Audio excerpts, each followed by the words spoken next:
Bismillahirrahmanirrahim. Today's our first question is a 25-year-old man develops severe low back pain while lifting a heavy load.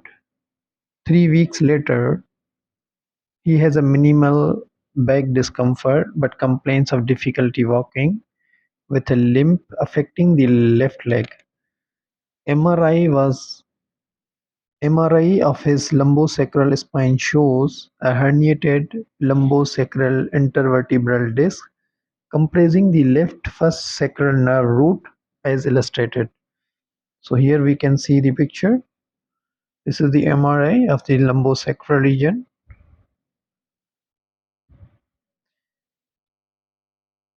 which shows the intervertebral disc, herniated lumbosacral intervertebral disc comprising the first sacral nerve root.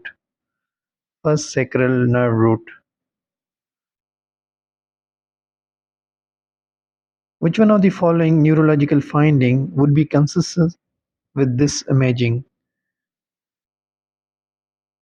So options are loss of bladder function, weakness of left quadriceps, loss of left knee jerk, loss of left ankle jerk, left foot drop.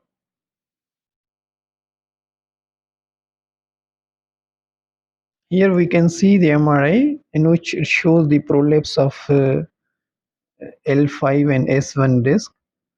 Compression of the left first sacral nerve root will result in a loss of left ankle jerk. Loss of left ankle jerk.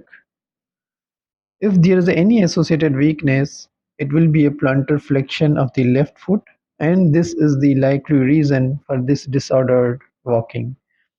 A lateral focal disc prolapse can narrow the neurovertebral canal and impinge on the issuing nerve root, usually the one corresponding to the vertebra below the disc. The S1 nerve root is most likely to be compressed from prolapse of the lumbosacral disc between L5 and S1 vertebra as illustrated here. L5 and S1. So this correct answer is loss of the left ankle jerk. Bladder function is mediated by the autonomic outflow via the lower sacral nerves and would not be expected with an S1 root lesion. Quadriceps is supplied by the nerve roots L2, 3 and 4 through the femoral nerve, predominantly L4. The ankle jerk is also mediated mainly by L4. The knee jerk is also mediated mainly by the L4, not ankle jerk. Ankle jerk is by the S1 nerve root. Foot drop is due to weakness of the tibialis anterior muscle and ankle and toe extensor, which are supplied from the L5 nerve root through the common peroneal nerve. The gait associated with foot drop is typically high stepping, slapping gait, avoiding stubbing the affected toe, with failure of smooth descent after heel strike of the affected foot accentuating its slapping character. So the correct option is the loss of left ankle jerk.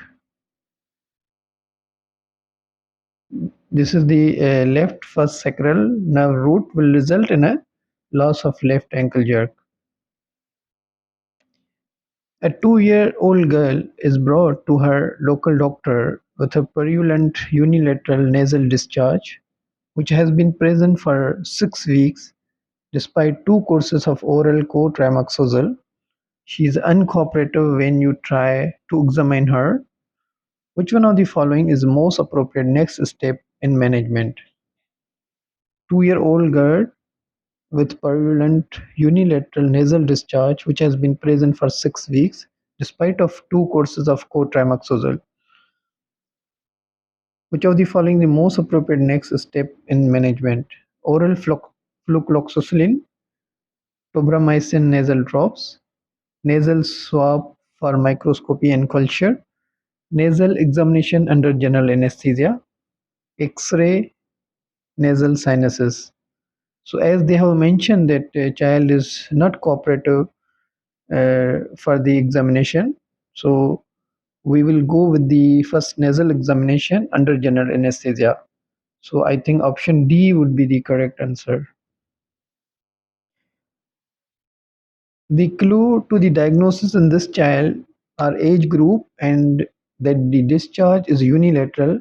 Several diagnoses could be considered: allergy, sinus disease, and infection, but the discharge associated with the allergy is usually clear and bilateral.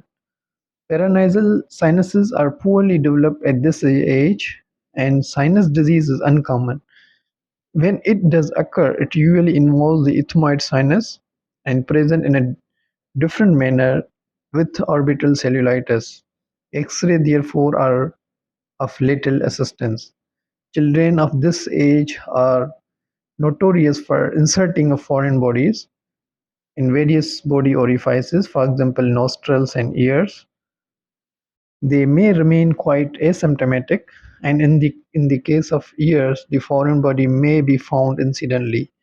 The nostril foreign body, however, is usually associated with infection secondary to the poor clearance of nasal secretions. A simple infection of the nose should resolve with appropriate antibiotic treatment, which was not the case here. Another clue, not a feature here, is an offensive smell to the discharge, which can be the main reason parents bring their child even when there is a minimal discharge. Removing foreign body from the nostril in a child of this age can be a fraught with hazard for the inexperienced operator. The child may often move during the attempt, and a nasal foreign body may easily become a right middle lobe foreign body. Hence, it is the base removed by a skilled operator, preferably an otolaryngologist, who may be able to remove it successfully under a local anesthetic or a short general anesthetic. So, a correct option is general anesthesia. All sort of objects of different shapes and size may be found, from pieces of plastic toy like Lego to sponge plastic or metals. The shape of the object may hinder any easy removal. So the correct option is nasal examination under general anesthesia. An 18-year-old girl who had her menarche at 13 years, present because of severe pain during each of her periods for the last 2 years. She has tried treatment with aspirin, Panadine, and indomethacin, but little relief has been achieved. She is convinced there is something serious